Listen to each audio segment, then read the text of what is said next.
Welcome back, Flyers Nitty Gritty fans, to Getting Gritty with It with your host, Yariv, Wolok, my partner in crime, Vasili, Gianarakos. Vasili, we got an awesome episode today. How you doing, buddy? I'm doing good, Yariv. Just got back from a little bit of a vacation, so nice to relax a bit. I mean, you were away as well, so we're both back in full force. And I mean, what a better time than now to talk everything Flyers, because there's just a lot going on surrounding the team. And I mean, they are 7-1 in their last 8 games, surprisingly enough. So I think there's just a lot of things to dive into. So I'm excited for this one. How are you doing, man? I'm doing well, buddy. I'm doing well. Yeah, also was away. Ironically, Vasili and I were both in Florida at the same time, Yeah. but in different areas and on different types of vacations. I went to Disney and stayed in a pretty dope house in Orlando. And then you went on a cruise, right? Yeah, which was first time Yeah. ever, so it was pretty fun to check that out and just see all the nice beaches we got to stop at. So I can't Yeah. complain, but Yeah. good time for sure. Yeah, you know what? Like you wake up and you have that like right now their weather is absolutely perfect. Like Oh yeah, because like if you don't even like hot weather, well the nights are actually kind of cool and you can wear like a light jacket if you want, or it's like really hot during the day in the sun. It's like absolutely best perfect. of both worlds, depending Zero on what you humidity, like. Yeah. no insects like that I could see. Even though I don't know if people know this about Disney, this is gonna be a weird off-topic fun fact about Disney. They actually have a mechanism where they have found a way to detract insects from entering Disney. That's crazy. I did not even know that. If you guys don't understand Disney as a corporation, you know, and I'm not even talking about like conspiracy theory stuff here. They Yeah. control everything. Like if you think about that park, like if you're there, like the way you have access in and out of the trains, everything is so highly controlled. It's all meticulous, man. Yes, meticulous, but also they need a lot of control to create even any of the experience that they do. And Yeah. they also kind of treat you like a child.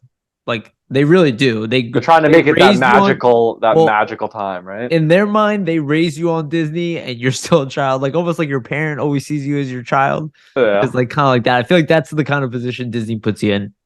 Um, but it's an interesting place. It's an interesting place. Beautiful place. I hate lines. And crowds, let's relegate it to hockey games. At least ones of that magnitude. But good vacation. And I think I'll be honest with you, man, I had a really good feeling about 2023, just in general as a year. And it's been damn good for the Flyers so far. Yeah, It, it started well. some people can argue that it hasn't been good.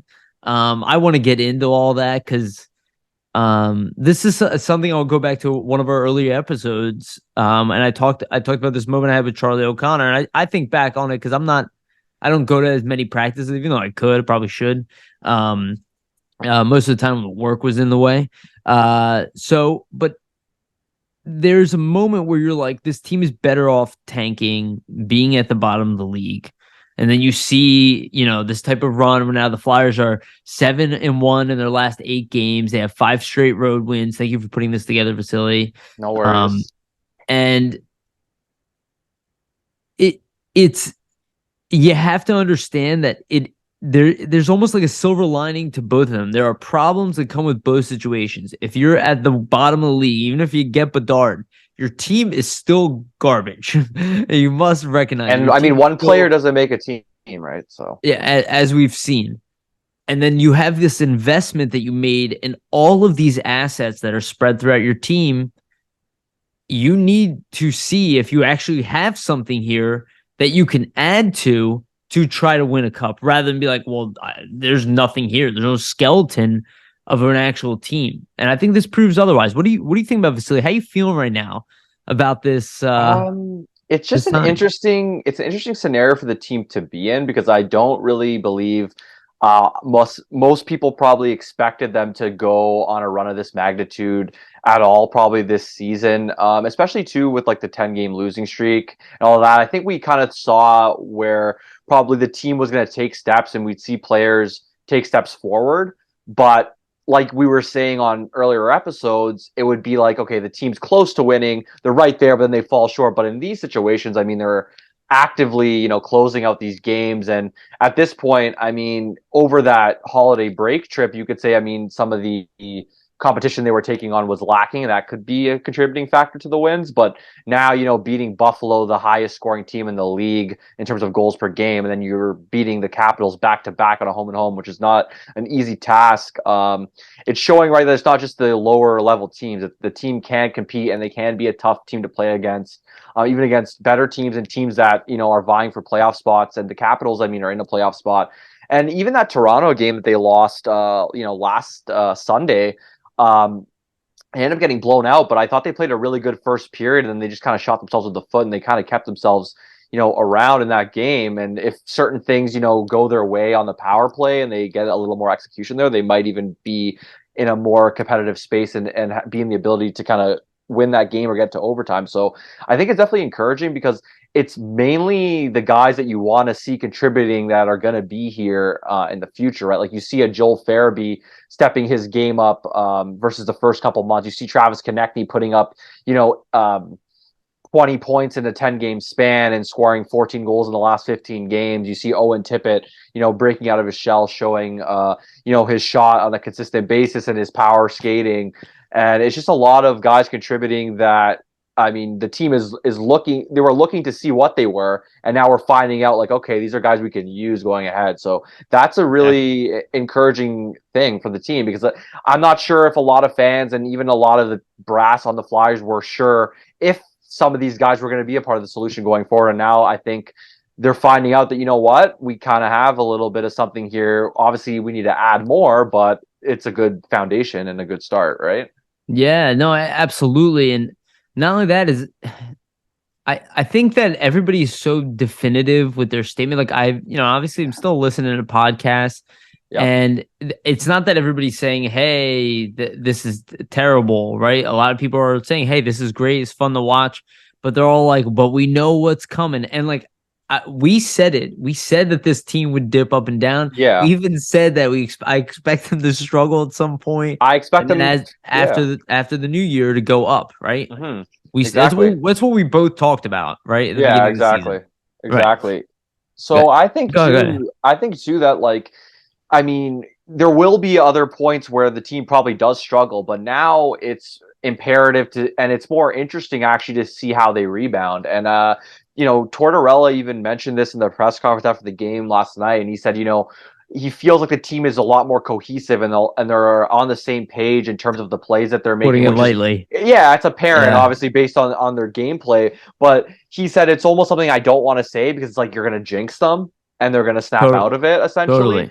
And he said it's going to be important. And he said it's only been a 2-3 week span of seeing this. And in his eyes, it's not really still a long enough sample size or a long enough consistency. So he himself is wondering how it's going to play out. And I'm wondering as well, like, and it's going to be interesting to see, like, when the team does dip again, are they going to revert to those bad habits, or are they going to use this as an experience to say, you know what, we can play better, we can pick ourselves up and do better. So I think it's going to be an interesting learning experience for the younger guys, just in terms of that. Totally. Like, will they have a losing streak of some sort? Sure. I mean, most teams do. But how do they respond, right? And that's important. How do they respond, and how are they trending, right? Mm-hmm. Like, everything seems to be trending up right now. Will they stagnate again? Like, you look at Provorov's numbers are lower this year, but he does kind of get around the same amount of points every single year, whether the team is bad or not. Yeah. So now you kind of look at it and be like, well, is he going to have a big second half by any chance? Like, do the numbers actually balance out? Because that's a lot of times, like, when you want to use averages, it's how you kind of think about it. And you look at the way this team is playing, you're like, yeah, they had this atrocious point in the season, but you also look at that lineup, it was also completely depleted. Now it's like somewhat not as depleted, it's somewhat filled out. A lot of those key guys did come back and help stabilize a lot of this. I feel like the scoring is a lot more just balanced in general that we're seeing the last couple of games, especially last night. Yeah, absolutely, and balanced, and TK is also on some kind of tear. I mean, 100%. It's undeniable. We'll get into it in a bit here, but it's been fun to watch, and the benefit is, look, here's the negative. If this happens and it goes nowhere and the team dips, again, and they just are completely They're average and they still going to finish be in the like, bottom 10 probably of the league, yeah, nonetheless. for sure, for sure. And then okay, the bummer there is like, okay, maybe it's not there. Maybe there isn't something there like we thought there was. They were trending in the right direction, but then it fell apart again. And it's like, okay, maybe this team really does need a big change. But if the team finishes strong, keeps getting better and better, and the That's guys encouraging. doing it are Yeah. 25 and under, That's a good thing. that's what you're trying to do. You're trying to take that core, Yeah. evolve them, and add an elite player. And this is without Sean Couturier. This is without Atkinson. Mm-hmm. Look, those are big question marks. But if they are out definitively next year, I expect this team to go out and add somebody. I mean, you have 3 humongous contracts in LTIR. Yeah, you have to use some of that money, and we always see teams around the league dip into LTIR. So I wouldn't be surprised if they don't come back, if they try to sign not a full replacement, because it's going to be hard to replace those guys in free agency, and you might overpay. But I'm sure there's some sort of talent you can add. It would only make sense, Yeah, right? it suck. Yeah. So it does make me. We don't have this on the topic list, but like in the back of my mind now, when you see the team winning, you're like, well, now it'd be cool if Sean Couturier came back.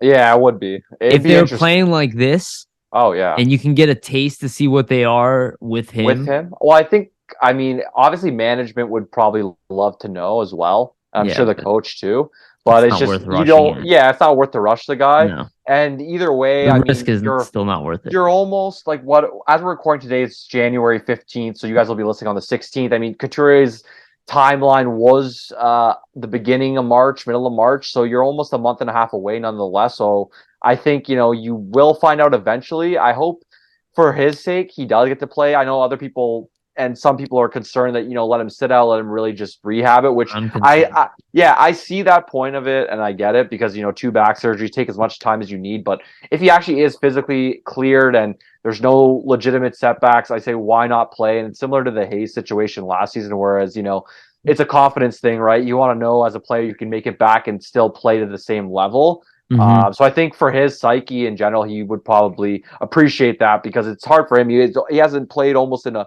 season and a half at this point. As a player, that's very tough. I'm 100% pro getting Couturier practicing with the team. Yes. That I 100% want to see this season. Okay. That would be awesome. I'm not excited to put him in a game in any games. And if we don't end up making, like, if we're still in, I think we were 22nd overall in the league, right?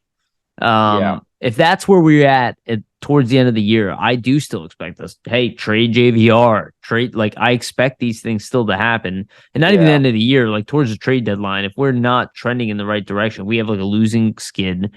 We have to be honest with these things. But if they do continue trending up, you have to be open to that. You can't talk in these possibilities that, like, hey, we know what's going to happen. Again, I said all the time, this is why we watch sports. I mean, I don't think anybody expected that they were going to go 7-1. No, like after the new year. Did anybody expect TK to go on the type of run that he had? No, not at all. We can dip into that if you want to just go into the stats for TK. We can talk about him. Yeah, just straight now. That too. Like, I wanted to mention, and this is even another crazy thing is, the Flyers are 6-1 since the holiday break, .857 win percentage, and are the top team in the league since the holiday break, which is, I mean, it's kind of crazy. But yeah, we'll go into the Konechny stuff, and he's just been amazing in general. So I'm just gonna rattle off a bunch of stats. I mean, he deserves the praise. The fact that, I mean, he wasn't named as an All-Star, I get the whole Hayes situation, and great for him, but like, it's kind of crazy, just the fact, because he's about 12th in the league in goals scored right now. He's amongst the elite.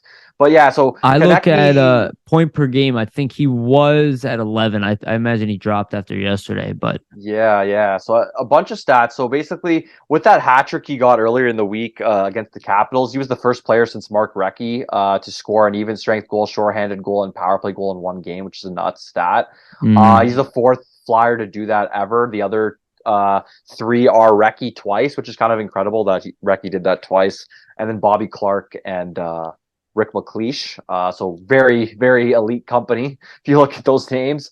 Also, I mean, consistency in Konechny's game, it shows like the stretch really isn't a fluke in general. So he has 14 goals in his last 15 total games.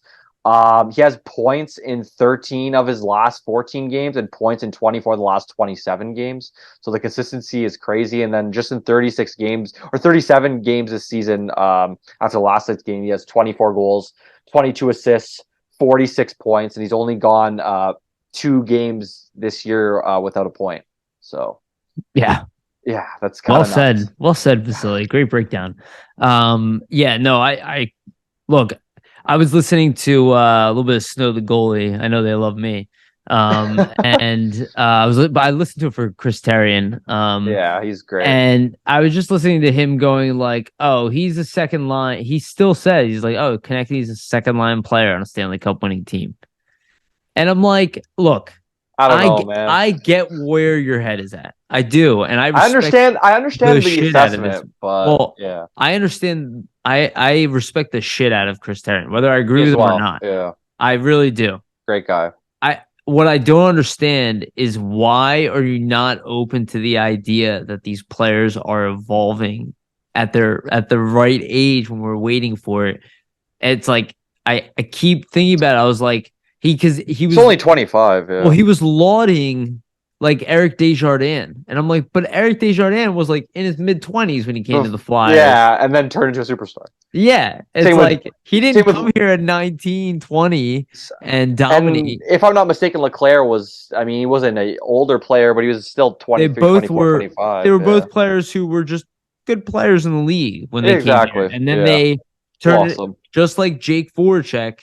Well, a lot of players came over here. Was under a point per game player. I want to bring this up. Like I was tweeting out after that hat-trick game, just all these kind of stats as well that was rattling off very similar. And like I got into a bit of an argument with somebody on Twitter.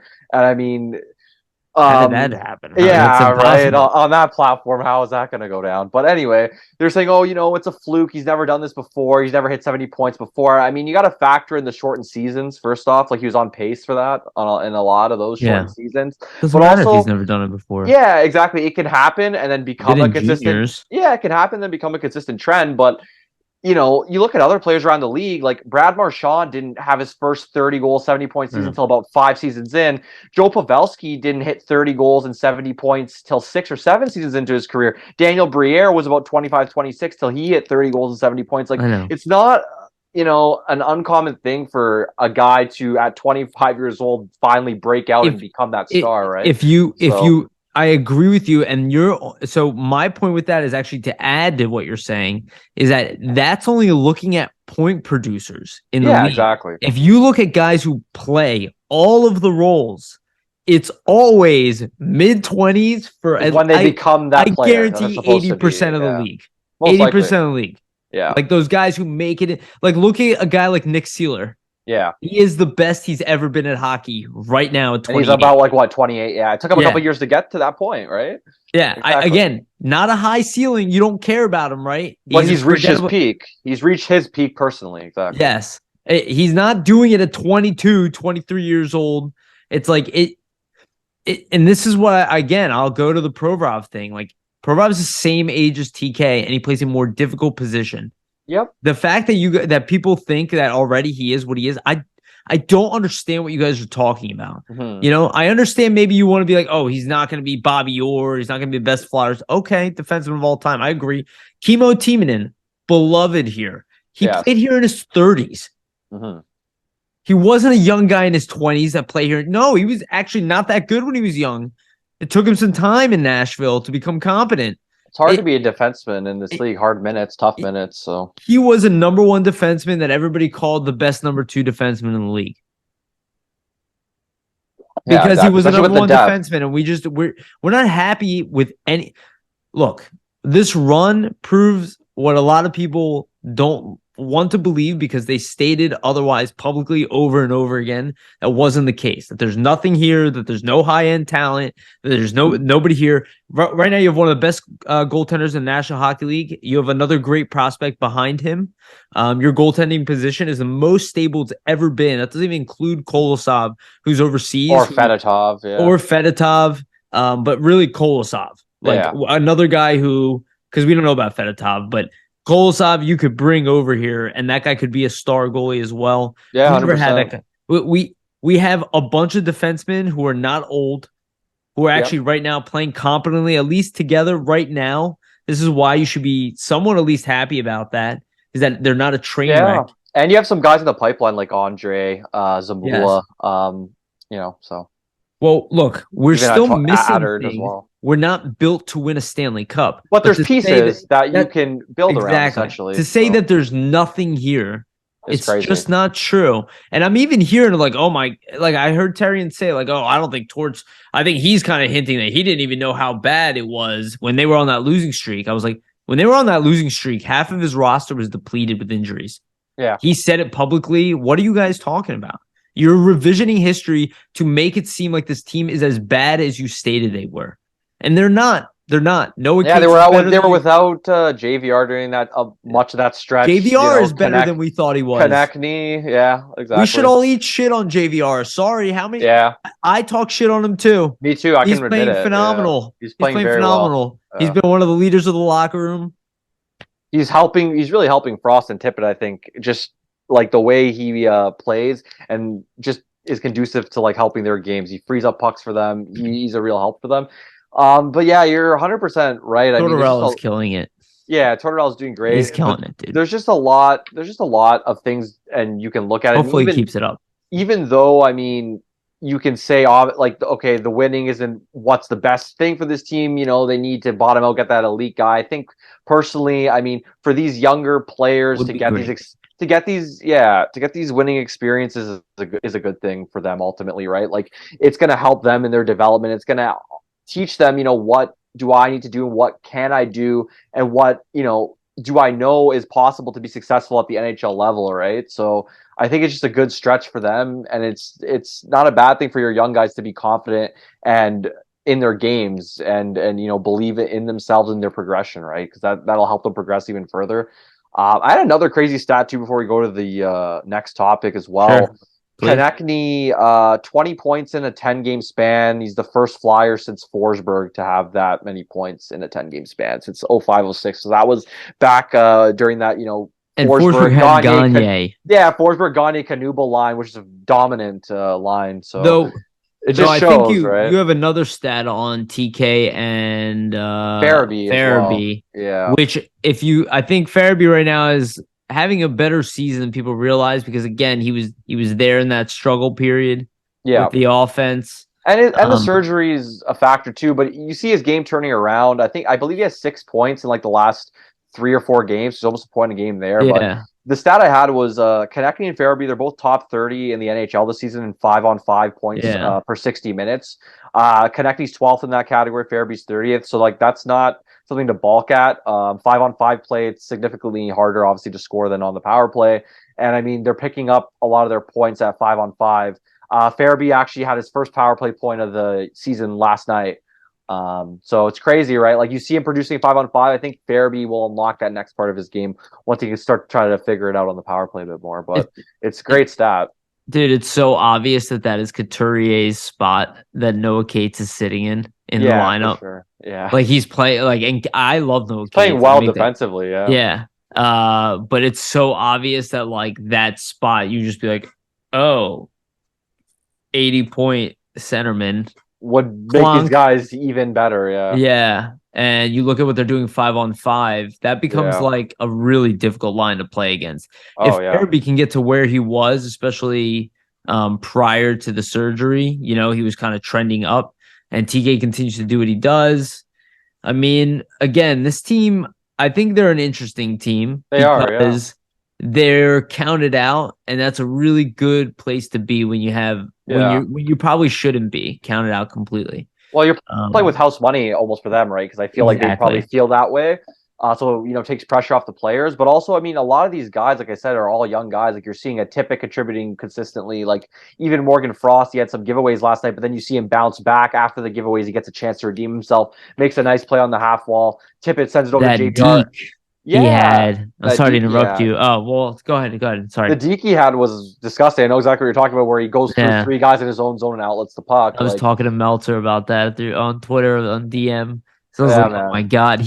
I was like, it was a little dangerous. He's like, yeah, but he had no real other choice. And I was like, you know what? And That's a he pretty good made it point. work. And he made it work. Exactly. So Yeah. And that's confidence. That builds confidence if he can do that.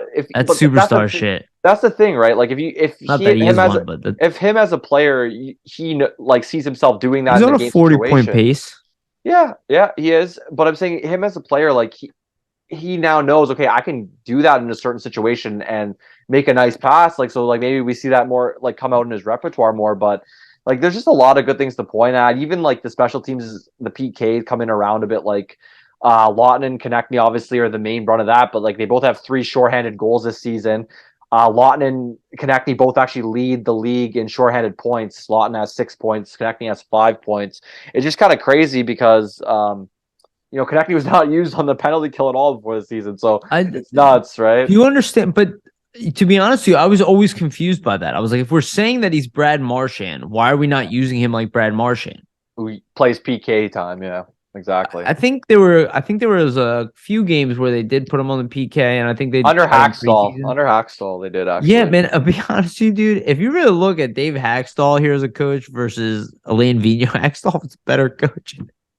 He tried more things. He was more open to trying things and being players had better seasons under him. Yeah, most of AV's time here was like he had one very good season, especially in the second half, and then outside of that, yeah, I think honestly a lot of that could be attributed to to the new coaching. Like you got a new hire and everybody's kind of fired up, they're buying in, and then it falls from the wayside after, which kind of is what occurred in that situation. But yeah, just once again, tooting Lawton. We could say something about Torts then. No, I think something happened with AB. Yeah, something happened, dude. Once again, I was gonna say tooting Lawton and Konechny's horns, like 3 shorthanded goals for them on the season, 5 power play goals each. Like they're just even everything for this team. Really, the last stretch, especially, like they've been very impressive. Both those guys are very impressed with their games. Lawton has officially hit another level as well. Like he is on the. I'm pretty sure he's on a 51-point pace. Yeah, he's on track to break his career points, I believe. Definitely in goals. 100%. I think he's on a 50-point pace almost. Yeah. He's hitting, and oh my God, he's 20. Well, I think he's almost 29. Yeah, 29. Like that. Oh my God, how could he possibly evolve and have his best season at 29? It's like it's never supposed to happen. How could this possibly happen? He's supposed to be developed at 22. Actually, he's only 28, so even younger. 28. Okay, right. Exactly. Like around where Sealer is. So he's now kind of offensively, he's being, he's getting utilized more playing time. Yeah. He's being utilized more. But quite frankly, he's outplaying guys. He's playing offensively even on another level that we haven't seen. Like he wasn't ripping that many shots. Past goalies, not that many dekes, not that aggressive on the PK. I think he's just hitting another level. I think, and he's getting more confidence too. Yeah, I think Torts is pressing the right buttons, dude. Look at Ristolainen. Is he on here on the topic? I thought he was. No, he isn't. But I actually did want to bring him up. He actually, like, if you look at, I think Charlie O'Connor mentioned this on Twitter, so shout out to him for that. And he's, a known like Ristolainen hater. That's why you pay attention when Charlie says it. Yeah, exactly. So like he said in his tweet, I actually had it screenshotted here. While on the subject of giving players props who have been critical of in the past, we should all talk about Rasmus Ristolainen's defense and how it's gotten better the past 3 months. His scoring, has not been there, but defensively he's been really good looking at the advanced stats and the models. So the advanced stats have been saying that like Ristolainen's defense has improved, and I think that's full marks to Tortorella, man, in my eyes, because I think they pinpointed parts of his game that they like, but they said, you know what? We noticed that like you get to these places, you make these hits, but you don't close these plays off. And I think if you look at his game now, you see him actually closing out plays much more often. Dude, I think absolutely you're spot on there. I think what they did is they're approaching him like they do young guys, and I'm still waiting on Kevin Hayes here. I'm not giving up on Kevin Hayes quite yet. And I do want to talk about last night's game, and I want to have a few comments about Kevin Hayes, actually, and Ristolainen as well. If you look at Ristolainen, his offense completely non-existent in the beginning of the season. His defense was back to before he was here in Philly. He had a decent year last year. But then now it's at another level, maybe even the best defensive hockey he's played on a consistent basis ever, potentially. And it's almost like they built him down. They're going to build him back up. And if you look, he actually had a breakout the other night where he took the puck up all by himself with a lot of speed. Yeah, I saw. You're seeing him with the puck a lot more and a lot more confidence with the puck. He's way less hesitant in terms of like carrying the puck for sure. I don't think the offense will disappear for good. I don't think he's a 40-point player because he's not going to play on the power play here, at least probably not often. Yeah. But he could potentially be like a 25-point player a season, good for 5 goals, 20 assists type of guy. I could see some of it start coming out, especially too if he starts to get a little bit more like, offensive zone starts, some power play time, obviously. But like you're saying, right, like the main thing is the defense because he is that big body.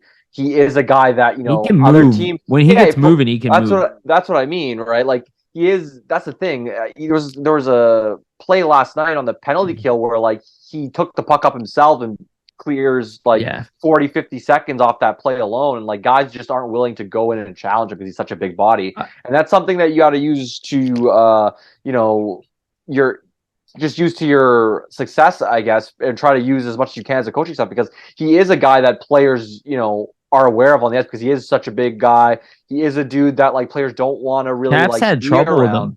Yeah, exactly. So we didn't really talk specifically about like last night's game, but like specific to the Caps game, like I think the Caps had trouble playing against Ristolainen. They did. If you watch when they were, especially in the Flyers zone, he's physical. He is really physical against them and in the right kind of way. And I think it actually helped Provorov several times where he didn't have to battle as hard physically. But that was a hard-fought game in general. But I think that Ristolainen had the edge on most players physically in that game. He did, and that's what I mean, right? I think the Flyers are really utilizing him in the defensive zone. That's a Tom Wilson team. That's a physical team with OV and Tom Wilson. He is that big body, and like if you have a guy like that, that's what you need to preach him. You know what? We need you to win these battles. You're this big body. You got to help us out down low. And I think that over these last like 10, 15 games, you really are seeing that kind of emerge where, he's helping them down low. He's helping them free the puck so they can get it out cleanly. Whereas like earlier in his career, not to saying that he wasn't doing that, but I think it was just a lot less often. It was more running around where he looks a lot more structured under this coaching staff now. Yeah, no, I think there's a lot to that. I think the structure is helping everybody. And, I did talk about Kevin Hayes. We can get into the rumors, but I did even notice from Kevin Hayes last night. Played a good game, yeah. I thought he played a good game. I thought he played a good defensive game. Yeah. I noticed his stick was a lot more busy. He was getting in the way of passing lanes. He had a lot of out. Came back. He was out on the empty net as well. When the Caps are trying to tie it. So that just shows that like I don't think I've seen him out there for the last month and a half defending a lead for the Flyers. So the fact that he's out there with Konechny and Lawton, I mean, that says something that Tortorella, the trust is kind of coming back around a little bit. That's such a good point to add. And also, I mean, there's nothing wrong with Hayes being on a line with Lawton and Allison. I don't think that makes him in the doghouse. To be honest, I think it's a smart move because their offense is so thin that like when you put Hayes up now, let's say you put Hayes up in that 6 and drop back like a Cates or something, like no, Cates is great, but I don't know how much he's driving offense on that line with Lawton and Allison, whereas when you have Hayes there, it adds another element, and then teams kind of got to be aware of them in the scoring line too. So I think it's a top 9 attack. Yeah, I think it's a smart move because you balance it out a little more. So like, let's say there is a game where Konechny and Farabee and Cates, they're not buzzing like that, or there is a game where, that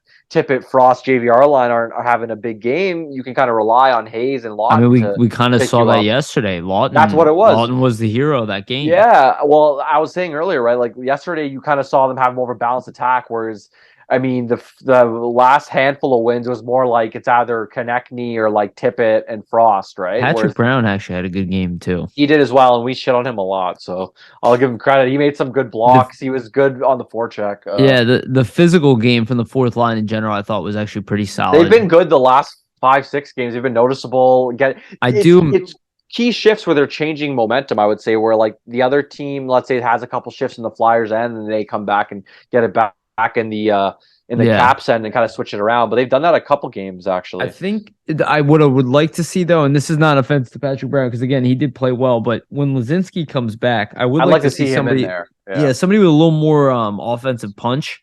Yeah. in the middle there who can maybe feed the puck. I think he's got some more. Yeah, I think he's got more speed too. Like I do like the fourth line how they've been playing lately, but there is certain matchups where like if those three guys get out against the right combination of players on the other side who are really speedy, like they're gonna have a tough time. That's just the case, right? Like we got to be honest. Can't stay healthy lately. Unfortunately, yeah, but I think there's a lot of good things from last night's game.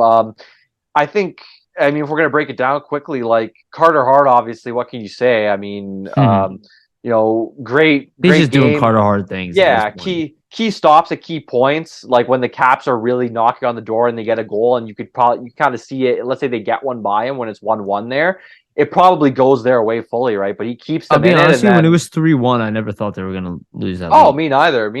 I thought Hart. I was like, this game. I was like, we got this. So yeah, beginning of the third period, Caps come out flying. They're like up 14-1 shots. He's keeping them in it. Obviously, he's doing a great job. The Caps get a lot of shots there in the third, but you got to give the Flyers D credit too because they kept a lot of it to the outside and one and dones. Yeah. Yeah, but Hart still made some big saves. Flyers outplayed them in both games. In my opinion. I agree. Yeah, I think Hart. They were starting to lose the momentum at the beginning of the first period. Hart keeps them in it, and then once that JVR goal, goes in, it just completely turns around 360. And then those are two really big goals because the 2 in 49 seconds, it just switches the momentum because Caps literally had all the momentum, turns it on its head, and then it's a completely different game from there. And shout out to Sealer. I don't see a lot of people shouting out his play, but on that JVR goal, he makes a really shrewd play, dumps it into the corner. Basically forces Temper to play the puck, and Tippett kind of forces him to with some pressure, and then Frost's able to hold it on the rim, and then great pass from Tippett to JVR. That line has been just really good since they've been put together. It's fun. What can we say, right? It's funny how much Sealer is made fun of for being bad, even when he's playing well and contributing. Yeah, the thing is, like, he's never going to be like a top 4 guy or anything, but like for his role, he's a fine bottom pair. I would imagine that there are NHL teams that would want to trade for Nick Sealer. Yeah, as bottom pair. Bottom pair insurance guy. Number 7 guy. I do after though, the season he's had. I do understand it though. He's like I understand the frustration though, in a sense, because like I don't mind Sealer and what he's done and his play, and he's playing hard and he's playing well.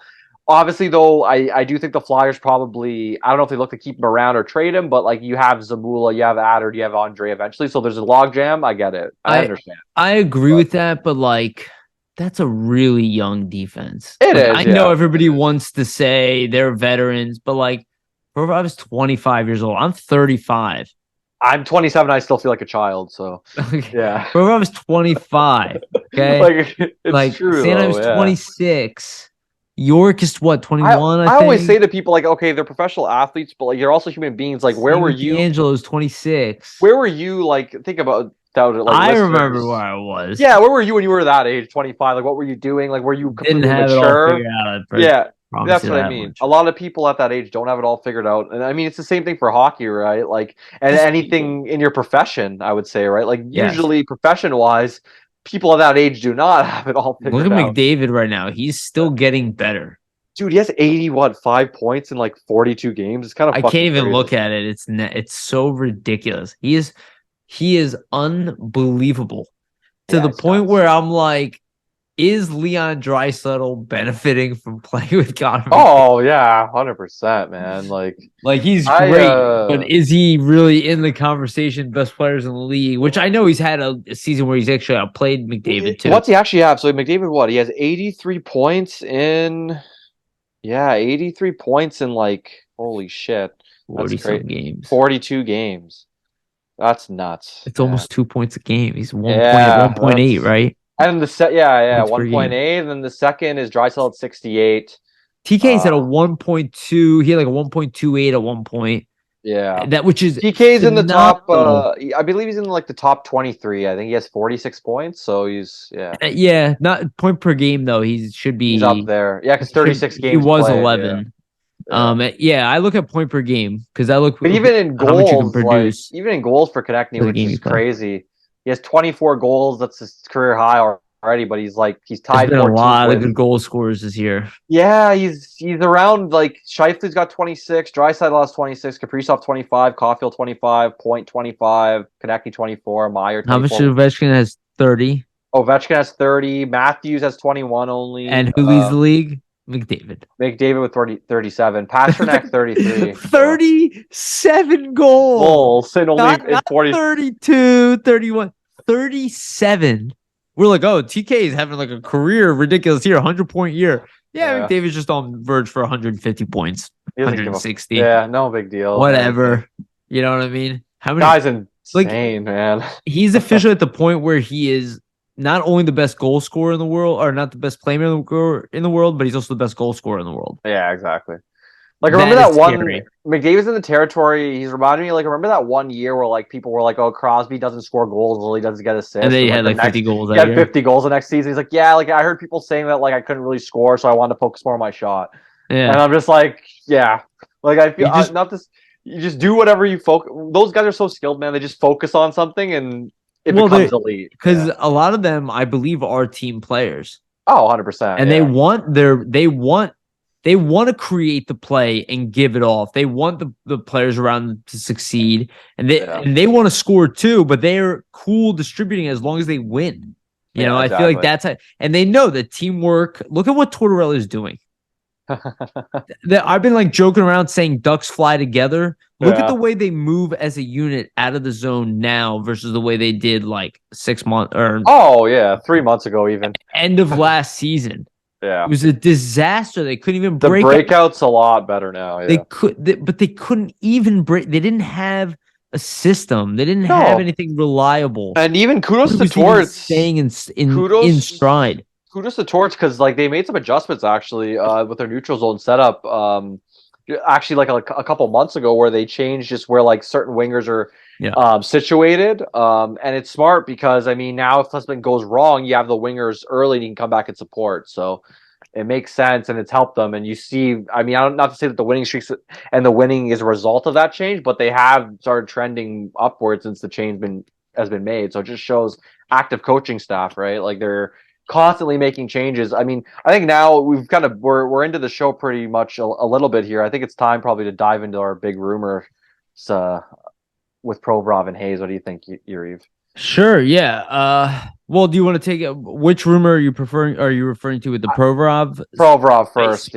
Specific rumor, or just that he is rumored? He's rumored to be traded. Oh, okay. I thought you were talking about something specific. I didn't hear about Provorov. So I've heard some rumors. They seem all fake, or at least broken telephony.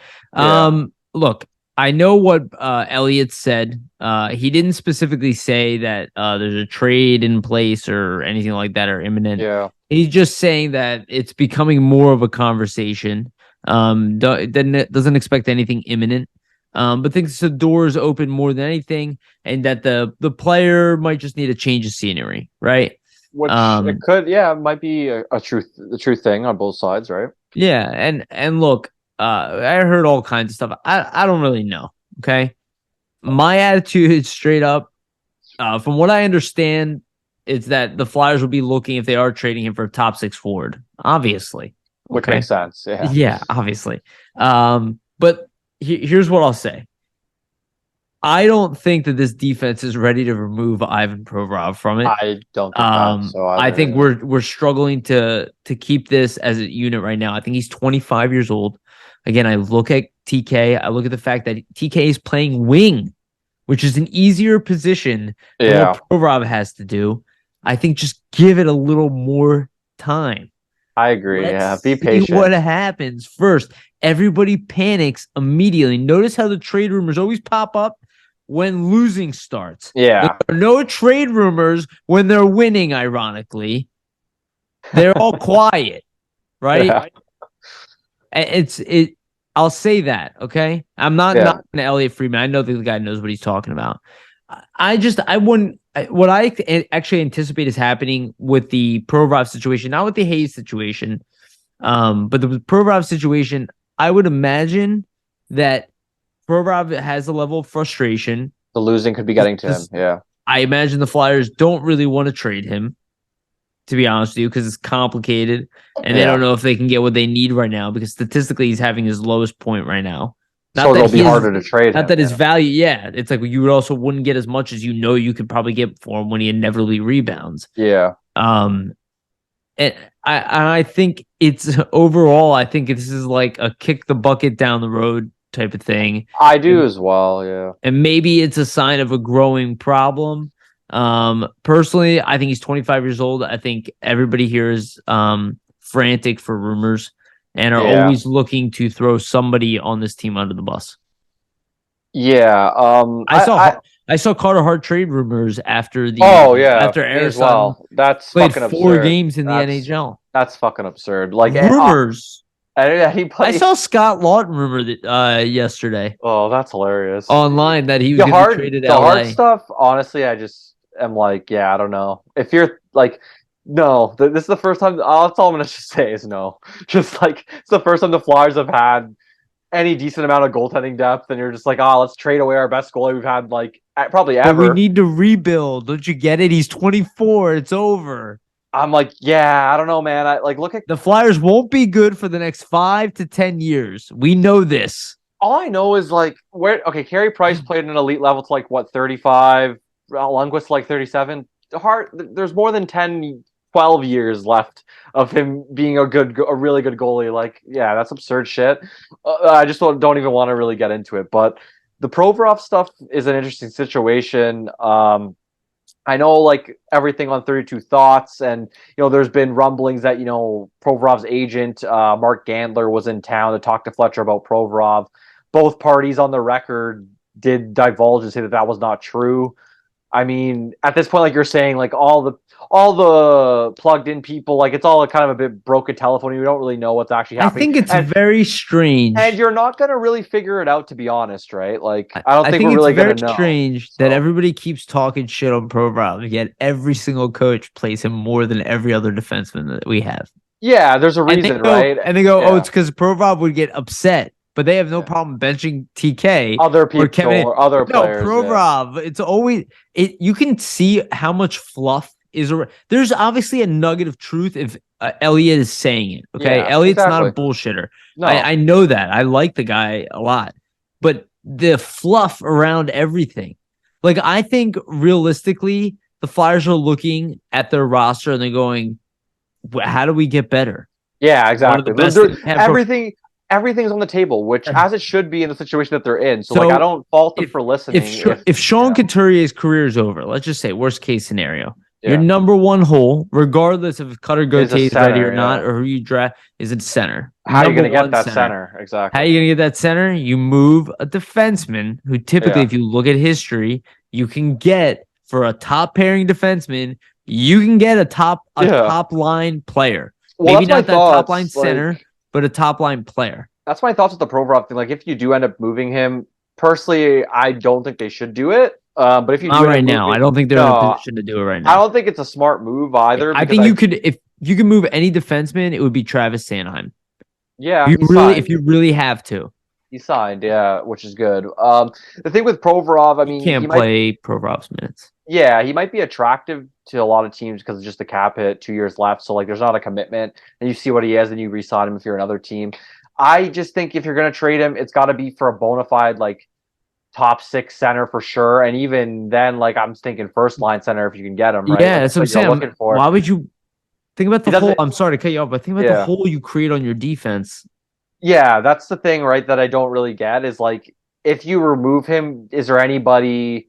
It'd be Sanheim. Yeah, is there anybody really to replace him? No. Is there anybody in the wings to replace him? No. I just think, and he's only 25. He's not. We're not talking about a 30-year-old here. It's either you move him for a center or you're moving him for like a younger version of himself. Yes. Which like both. Don't you think that doesn't make any sense though? Don't you think if that's what they were gonna do, if they're really thinking about moving Provorov, don't you think they would have brought in David Juracek and not Cutter Gauthier, and then they trade Provorov for a center like everybody's talking about? Like, why would you? I mean, that would have made more sense, but ultimately you got to look and see, like, it is still Fletcher's management team, so there isn't a lot of fucking cohesiveness in terms of the moves they're making. So who really knows? Actually, that's a fair point. Who really knows what they're thinking? I mean, from got me there. Yeah, from what, but from what you're saying though, it makes sense. That's what I would have done. That's the logical thing, Yariv, but. Who the fuck knows what they're thinking? Look, maybe there's a lot to that. Maybe I just don't understand the logic behind it. That's why I don't see it. That's I don't see. This is just insane. I don't see the point of trading him. Just the point that they're at, based on to what you're saying is like he's not. He'd be at his lowest value. So like you're really selling low on him, and I do think that like he's poised to have a better second half as the team starts to get better. And you're seeing that he's being more offensive, he's being more engaged in jumping up in rushes, stuff like that. But just like back to the rumors in general of the trades and like that like always he has an attitude issue and all this shit that's getting brought up. I've heard that. First off, like, are you in the room to know? That's the first thing. He was nice to me. Yeah, like I don't know. That's the thing, right? Like, are you in the room to know first off? And like maybe there is rumblings that always getting frustrated, but like, isn't that what you would want? Like, would you want a guy to be complacent with the team being shit?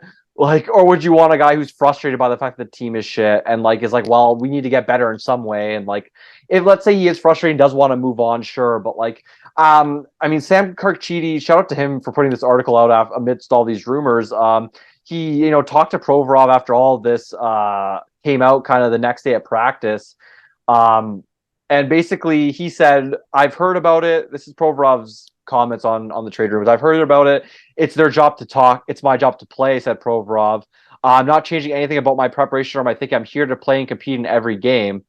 And it's worth noting, I mean, like even Provorov said, like in that article, and Charchidi brings up that like he's had multiple defensive partners this season. And he said, obviously you prefer to have the same partner, but like I'm just gonna play with anybody and prepare. It's like I don't know, man.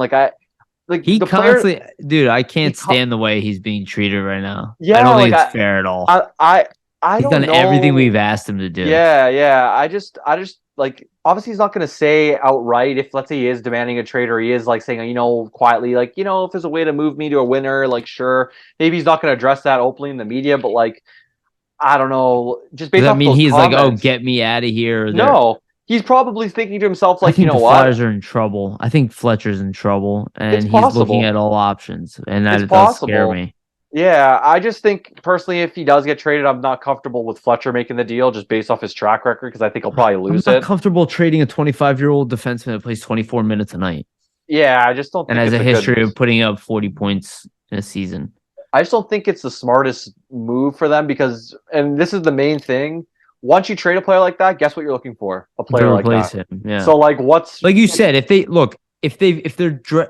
you trade Provorov for a top 5 pick this year, I get it. Yeah, you're rebuilding. I understand the vision. You're not. Yeah, but if you're probably getting another caliber, at least all-star player, because none of these picks are guarantees. No, exactly. But the top 5 this year is a guarantee. The top 5, yeah, I understand that vision. And even if you can trade it, even if, like, let's say you do find out Couture can't come back and be that top center, and you have to trade Provorov and you get a bona fide first-line center back, that's an acceptable thing. But, like, if you're trading for anything less than that, like a second-line center or even, like, a younger defenseman, like, version of himself, like, maybe those are trades you can get behind, but you really got to see the return. It's something they really got to watch out. What is younger, though, Vasili? What is younger, 23? That's what I mean, right? Like, it's like 2 years, and then they're going to struggle. That's what I mean. Like, is that defenseman that you're trading for going to have the same kind of deal where he struggles as well, right? So, like, there's just a lot of things. He's young. There's just a lot of things that, like, with this, they got to be careful. I would say, like, whatever happens with this, if they do end up moving him or not, it's got to be handled very carefully because it is something where, like, if these rumors start getting out of control, I'm sure the player, let's say if they aren't true at all, is actually going to get frustrated then. Yeah. So that's something to factor in. But then also, if you do move him and you fuck it up, like that could set the franchise back even farther. So like you got to be really careful. That's all. That's my word of wisdom, I guess. What do you think about Hayes? Hayes rumors.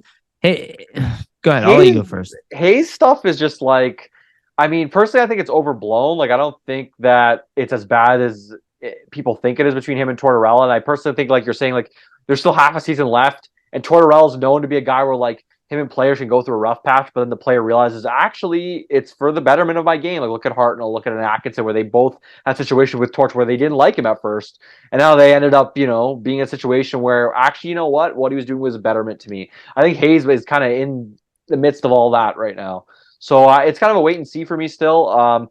If you do move him, I don't think it's the worst thing. I I think if you eat, like, he's at 7.14 million, if you make him a $5 million player, you could probably get a pretty good return for him, I would say, because he's almost a point a game guy at this point. So, like, if you're going to move him, I understand it because you free up some more money.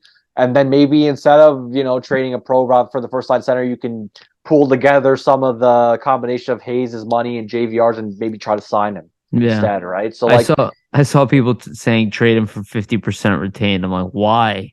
you don't have to, I don't think. But what's the benefit? Yeah, there isn't anything really. So we can use the 3.5 million to get a lesser player? Yeah, it doesn't really make a lot of sense. How does for that a team make that's starved at center, even though they're not using him at center? I just don't understand it. Starved for any type of point producer offense, yeah. Unless you're getting, my whole point with people is people are so willing to trade it at any cost.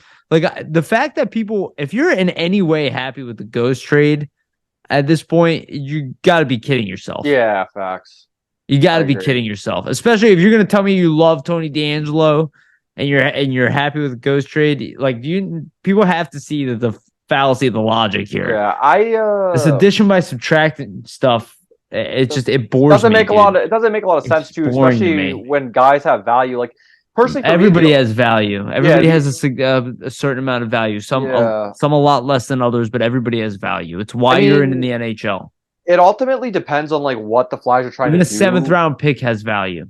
It ultimately depends on what you're trying to do, like, with Hayes, or what you're trying to do with the vision of the team, right? Like, if your goal, and if you're Fletcher in the brass and your goal is, okay, we need a bona fide first line center because we don't know what's happening with Couturier. Let's get rid of Hayes. Let's use the JVR money, and then, like, the $2 million we save, now we have $9 million to sign a top center. I understand that. That's a move I would get. But just trading him for just to free up like $3 million.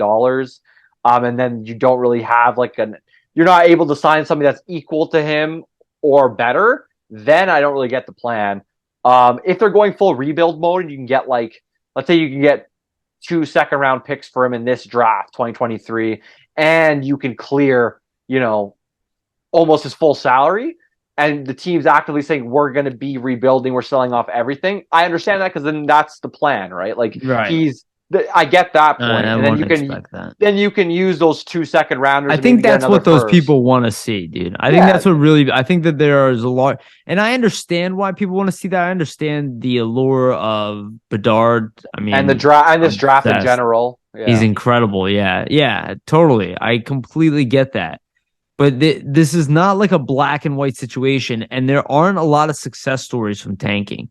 Yeah. Like, being at the bottom of the league pretty much relegates you to the bottom of the league for a long time.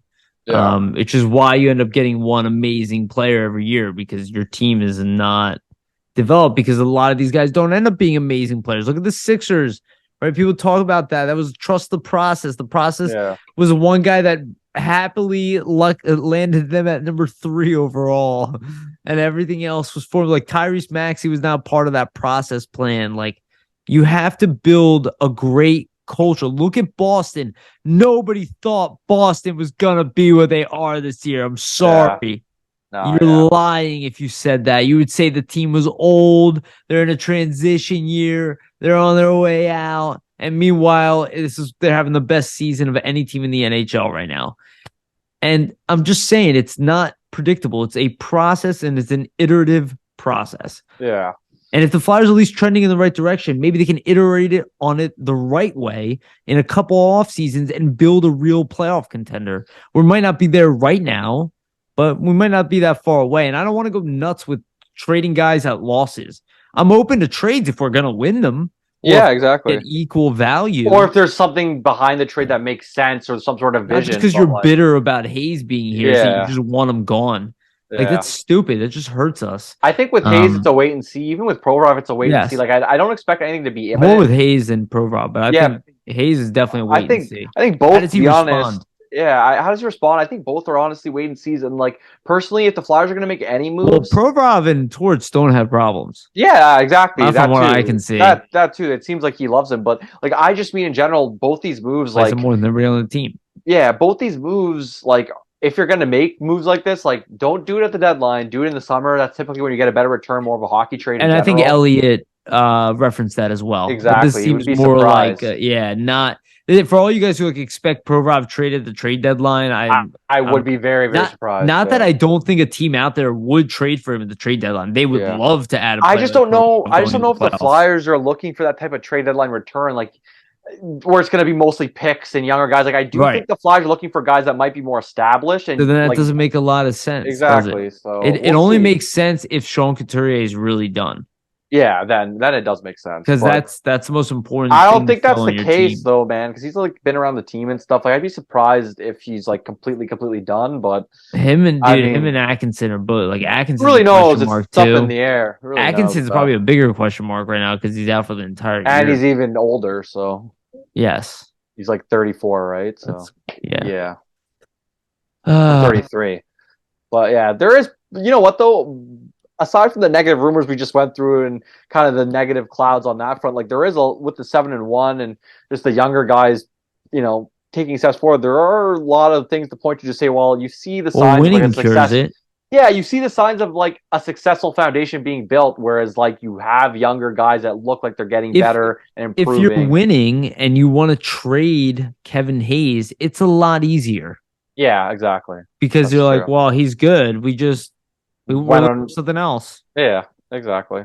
But easier negotiations maybe, in general. You know what I mean? If you don't give us something we need because we're competing right now, you know what I mean? If you say we're not competing, then you're kind of willing to just take assets because you're sitting out. But I just don't love a lot of these attitudes we hear out there. Yeah, me neither. So last comment, I don't think we really have to go into this too much, but Tortorella taking the iPads off the bench, that was like a national story. Yeah, I think kind of blown up out of proportion. Like people saying, "Oh, he's a dinosaur." Like I don't think it makes him a dinosaur at all. No, at all. I think he just understands his team and what they need. No, I think if you are silly enough to think that every single decision is the right decision and nothing ever regresses, I don't know what that dude. All this dinosaur young man's game. This is all made up nonsense. All of it. And if you guys don't understand how to, I've said about analytics, about all this stuff, these are retrospective tools.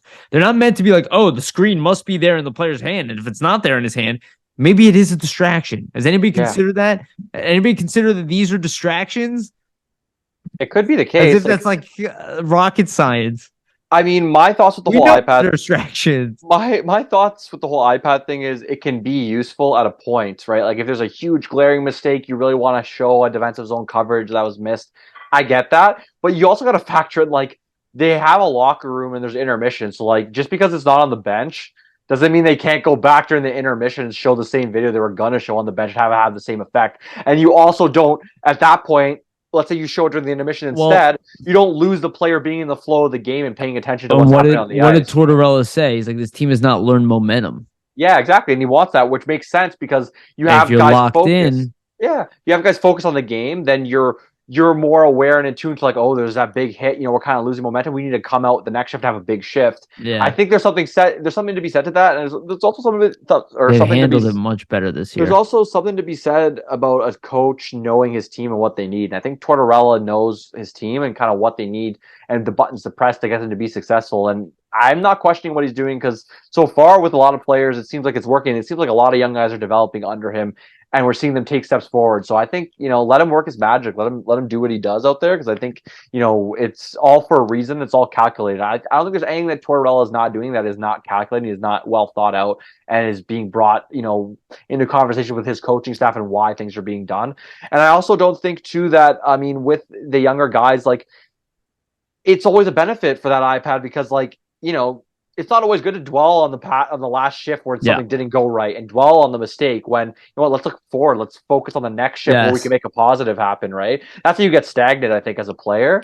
And I do think, you know, like I was saying before, there's still an opportunity to watch tons of tape at practice, tons of tape during the intermission. Like, it doesn't mean that tape is like ruled out. It's not the first time he's done something like this. I mean, he did it with the morning skate. And I'm sure everybody That I totally understand because that was a new age idea, but that I think is smart in terms of like just like conserving energy. Like, why have your guys get tired? Why have your guys get tired and go to a morning skate when they can conserve it for the game? I like that he has the boldness to not have a problem. Be like, well, just take it away. he doesn't care though. I don't I think. Like love it. he even said I couldn't give a shit what the perception of me is, because he doesn't. Because He's focused on the you know team, why? right? Because he knows his intent, and Exactly. you see his intent, and it's working. Yeah, it's to make guys better. It's to make the team more successful, and it is The working. man So knows what he's doing. I gotta say, dude. yeah. All right, let's move on to some Phantom stuff. We'll close out on Phantoms updates here. I guess talk about some of the younger guys. Zayd Wisdom. This is more of just a little bit of news, but Zayd Wisdom has been sent to the Reading Royals of the ECHL. A little bit surprising because he dominated the AHL in his original year. Then in between COVID and all that, now I think struggling a little bit. I don't think it's that big of a deal. I expect him to be back up with the Phantoms. I think it's a good thing. Year. Yeah, I think it's a good thing. You know, find your footing. He's struggling a little bit. Also, you have to factor in too. It's like a different scenario. There's a lot of depth on the Phantom, so I kind of get it. They want him to get playing time. I think it's a problem. I don't think the Phantoms don't seem to be that structured that well. Too many guys who do about the same thing. Yeah, so like it's good to get him playing time. Maybe it'll help his development. I mean, Wisdom looked like a guy I thought that was gonna, you know, for sure, you know, at least be a third liner. He had that skill set to be like a skill set where it would translate to like a third, fourth line type grinder. So like you're hoping that still comes out for him. So I'm interested to kind of see his path from here and what happens. Yeah, I'm a little worried about that the Phantoms are underperforming as a team. They have some good stretches and then they'll regress a little bit again. Yeah. They had 2 losses this weekend, correct? Yeah, and it's like, Lappy, come on, dude. You should be able to get more out of the lineup that you have. They have a lot of depth. That's what I mean. So yeah, they have depth, and they have some young guys who can score too. And they have a Nisamov as well. Yeah, like you have talent on that team to be more competitive. You should definitely. I mean, they're above 500 slightly, but I expect a little bit better. So I want to see more out of them. But you know, on the good news, we have Bobby Brink, who 2 goals, 2 games. 2 goals, 2 games, or was it 2 goals in 3 games now? 2 goals in 3. I believe he played over the weekend, but right, he didn't. Yeah. I think the Phantoms just lost their last game 5-2 or something like that. But still, 2 goals in his first 2 games, nonetheless. That's a goal by Elliot Denoye in that game, who also is having a great rookie year. But yeah, Bobby Brink looking like, you know, picking up where he left off, at least a little bit offensively. Not surprising, because I mean, he's got surgery is a big deal. He's got the skill. I just think, you know, let him play down there, let him gain his confidence, and then see what happens from there. Hopefully, they make the playoffs and he gets that experience. I hope, but that's the best thing for him. I don't expect going a long playoff run down there with them. You know, the way this team is rolling right now, and the fact that he has not experienced Tortorella at all, there's no way he could make this team. I don't think. Yeah, I think he needs a training camp. Yeah, he needs. Like maybe he could by towards the end of the season, or whatever, if the Flyers are rolling and they need, but like you can't come on. This team is annoying to play against because they'll battle with any team in the league right now. This is not the Flyers of the AV era anymore. I know people are still talking like it is, but it's obviously not. We're annoying for every team to play against, whether you're good or not. But I expect this game against Boston, when this episode comes out, we'll be playing to be Boston. Competitive. Yeah, I don't expect. Look, could it come out and they shellac the Flyers? Absolutely. Again, this is the number 1 team in the NHL right now. Yeah, I don't expect the Flyers to win at all, but I do expect them to play with Boston and be competitive. That's my thought. I wouldn't be surprised if they're with Boston for long stretches of the game, or at least annoying, or have a couple comebacks, or have some big something to make Boston frustrated at some point. Yeah, definitely. That's how this team has been. Is that they're playing effective hockey at times, and it should be recognized. And when you do that, you can steal games against better teams. You know, you can steal games against average teams. You can steal games against bad teams. In fact, that's kind of what happened on the streak. Is they beat all of them, right? Yeah, exactly. Just playing solid hockey. They beat hard to play them in different ways. Staying with their structure. Yeah. Toronto is playing really good hockey right now. They came in. They were playing better hockey than the Flyers, and they're more talent. They have more talent on their team. And they got the better of us in that one. But I think in another game, I think the Flyers should be more competitive. We've seen it against the Maple Leafs teams. Yeah. Yeah. So I don't know. I think there's still stuff there, and I think Brink maybe will get a chance later on. So I guess part of the other question is Felix Sandstrom is playing very well down there. Ersan has played very well in the NHL. I don't know. I guess where does that leave us? I think at this point, I mean, personally, I don't want Ersan as a backup. So personally, I would send him down, That's let him how play I in the feel. A, get some starts, and you know what? He's going to help the Phantoms make a push for the playoffs. So I don't think it's a bad thing. So I would get him down there. But you Sandstrom's know older. what? Sandstrom's older. I think personally would get claimed. I wouldn't put him through waivers. I wouldn't risk it. So it's smart that what they did to That's what kind of I think prolong too. it to make their decision. Yeah, The best thing they could do, in my eyes, I mean, is like I said, I completely agree with you, by the get way. Ayrson to the AHL. Let him be the starter there. The next season, he's your backup.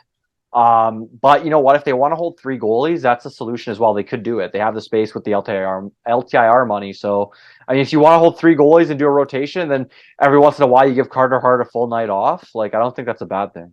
Yeah, I think you're probably right though. I think with Ersan, I think they've always known Ersan is the better prospect. Yeah, and they want him to get more games, right? I knew that. Like, I'm not surprised that Tortorella and were like, oh, what about this guy, Ersan? Yeah. But I know, like we were saying it ourselves, like he was the better prospect. But Sandstrom can still play. But let me ask you this: when you're on a 7-1 record, Do and you this change other goalie anything? is part of Yeah. that, how do you send down the goalie? Like you want to keep this going. Like games actually, if the games don't matter anymore, it's a Yeah, I different get it. question. But yeah, It's a tough question. It's a it tough might be question. it might be a tough question at some point. They might be able to sneak Sandstrom through too, but I do suspect that he would get claimed also. Um, Teams always need goalies, and he's healthy. He's mid-20s. He's shown some good promise, especially at the AHL level. I don't know. And in other news as well, Forster and York were named as AHL All-Star selections for the Lehigh Valley Phantoms. I don't think that York will end up playing in that All-Star game. I assume he will stay with the Flyers for the remainder of the season, so he won't be down there. But Forster will be there. I think it's a little weird that they picked York just because he's like already full-fledged in the NHL. Yeah, but you know what? They usually do that in the A. I think it happened a couple seasons ago to Well, Frost as well, right? I'm surprised that Ole Lickshell didn't get a look because he's a point per game player Yeah. at the AHL level right I think now. there's probably a lot of point per game guys down there, so it makes sense. Maybe he's a rookie. Like Forster's been in the A more than Lickshell, so maybe a little bit unknown. But like for Forster, it's a good thing, and it's just good experience for him, good for the confidence. So like obviously a good thing for Forster, and he's having a great season. I mean, So good for his he is development. arguably the most talented guy on the Phantoms right now. Yeah, which makes sense. Him or So Brink. him or Brink. So it makes sense. I wouldn't be surprised, if Brink had a full season if he would have been an all-star as well. I just think he has the talent, right? Yeah, Brink for sure. I think would have been an all star. Yeah. I think if Brink, I think there's a good chance Brink would be on this team if he didn't get injured. If he had, yeah, the start with Torts in camp and I things like think, that. yeah, I think his game needs work, but his tenacity, his puck work, the fact we were having a hell of a time trying to get any offensive going, and he's not that young. He's not like he didn't come in here at 19, 20 years old. You know what I mean? Yeah. So I don't know. I think there's something there with Brink. So we'll see. But yeah, good for Forrester. Again, he had 2 goals the other night. Very nice goals as well. He probably won't get any calls up this year to the Flyers, but let's hope they make that the Phantoms make the playoffs and he gets a big season. But next year, I do suspect he'll be in that conversation. It's easy to forget about him. There might be a logjam on the right wing at some point. Now you got with TK, Tippett, and now Forrester coming in. Forrester might be perfect for that third line right wing, actually. I think the Flyers just have a big log jam at wing, and they kind of got to figure it out in general. Because Atkinson is also they just have too many wingers, man. Like they just got to figure something out with not enough centers. I know. Yeah, there's gonna have to be a trade. That's why converting Hayes to center or to wing makes no sense because they already have so many. It makes sense if you're losing JVR, I guess. But still, they have a lot of wingers, so we'll see what happens either way. Yeah. But yeah, good to hear from Forrester and good to see he's doing. So, one of the other topics that I have on here, and we'll end on this because we've been going for a while, but Isaac Ratcliffe has been completely forgotten about. He is not having a good season, at least offensively. But again, we're seeing weird stuff with like Wisdom getting sent down, which I bet a lot of people did not anticipate getting sent down to the ECHL. I'm a little skeptical about the offensive production now, about players coming off of the Phantoms. I want to see how Lappy does as a coach overall here. But, I look at somebody like Tage Thompson, his size, his strength, his speed. That guy is elite. He's one of my favorite players in the league. 6'6", yep. hands down, mammoth. Now he came in with a higher pedigree. I would say he was still a pretty decent player, and then First just round slowly pick, got yeah. better and better. And now he's kind of becoming what he is right now, probably on the brink of even maybe hitting another level. Because the guy is sick, just awesome to watch. I love watching him. And I look at a guy like Ratcliffe, and I'm like, so hard for me to quit on a guy who's 6'6" with the similar skill set and like the mobility and the shot. And I'm like, I'm not saying the Ratcliffe is gonna be Tage Thompson, but the fact that you can't turn this guy into a competent NHL player, we saw it last year. Flashes he was playing with Giroux, yeah. Yeah, and the physicality. And I'm like, I don't think the Flyers are gonna quit on him. And like, I don't really want to quit. I'm curious to see what happens. But it's like, God, I hope this guy can at least turn around and be an NHL player. Because he has the skill set to be one. I don't know what happened here. That he has like 2 goals on the year somehow, and having his worst season I ever. don't know. Maybe there's some. I don't want to speculate. Like maybe there's something in terms of like he's just not buying into LaPerriere's system, or there's something like off ice, or who knows. But like it is just strange that like he, goes from getting a call up, getting like top 6 minutes on that team to just being a fourth liner or being a healthy scratch. Like there has to be something more to it. Where like then it's just the skill. It's like we've seen it before, so there must be something more there. Unfortunately, we just don't have the insight as to what it is. So like for him, I just think don't it's still too early. He's still a young guy. Like I personally think they should give him some more time, but they need to give him reps as well. So like you got to get him into the lineup to see what he can do. I think give him a chance. And he's playing fourth line role primarily, and I don't know. This guy was like a 40 goal scorer in juniors. Not that I think he maybe hit 50 goals. Playing with Suzuki, like, is this guy playing with the right type of players? Like, is he in the right situation? I'm so confused how his value has dropped off so much for no reason. It seems like no big injury right now that I'm aware of. I don't know. I'm gonna keep checking in on Isaac Ratcliffe. I really want to know what happened to him because he's a guy that everybody was high on, and for him to just completely disappear off the map sometimes it happens with certain guys, right? It's not always going to hit, right? It happens, but he was trending in the right direction. Yeah, which is interesting. That's what confuses me. I just think there must be something more. Well, it's like a guy like Mason Millman, right? Like he's never really trended up at the pros, right? But Ratcliffe was trending up at the pros twice in the AHL. He ended as like the best player on the Phantoms. So I don't know. I guess I'm a little confused by it. Me too. It's an interesting. It's interesting and weird situation altogether. Yeah. All right. Let's end it on that. We've done enough in this episode. It's Sunday. It's time to get moving with the day. Vasili, what you got going on, buddy? As you know, this comes out, there'll be an article paired as well. Then just check out Flyers Nitty Gritty as well. We have tons of writers writing a bunch of stuff, and I'll have more articles throughout the week too. So appreciate all your guys' support and just continuing to support us. Hell yeah, dude! You're killing it, buddy. So appreciate everything you do for sure. Same with you, bro. Yeah, dude. And we're gonna be working on more stuff. So again, a heads up. That I am going to be in Israel for the next month. As this airs, I'll be flying. Well, that day I'll be flying. Yeah, so we'll be dropping Mondays. Yeah, so we'll be dropping Mondays for a little bit. We're going to record on Sunday just because that works out with the time difference. But I'll still be covering the team, still watching games and everything. I'll be less available on Twitter, but I'm already not that available on Twitter. Sorry. But yeah, we're working on some stuff, and hopefully we bring in some change soon. Looking to do that, but not like good stuff, like evolution, not change. Exactly. Change is the wrong word. Evolution. I like it. Yeah, I think with the team evolving, I think it's appropriate that we evolve as well. Level up. I mean, exactly. This 2023, I feel it, man. Something's coming. Something's in the air. Something's in the air. Exactly. Good about to happen. The Flyers had enough pain and suffering. Things have a way of balancing out. All right. Thank you again, everybody, for listening. We really appreciate it. Like, subscribe, share, do the whole thing. Everything you do helps us out immensely. Even just like a simple thumbs up on the video, a simple like on a tweet, everything. It motivates us and keeps us going. And the group is obviously involved, and everybody's doing cool stuff that's involved with Flyers Nitty Gritty. So it's great to see, and really just humbly appreciate you all. Jim Steaks is not open yet. We will announce that when we do know that they are opening. And I'm probably gonna get a Jim Steak as soon as they open. I'll be honest with you, it's gonna happen. As soon as I get to Philly, hopefully they're open by that time. For sure. And you're not allowed to eat at any other cheesesteak spot ever again. Actually.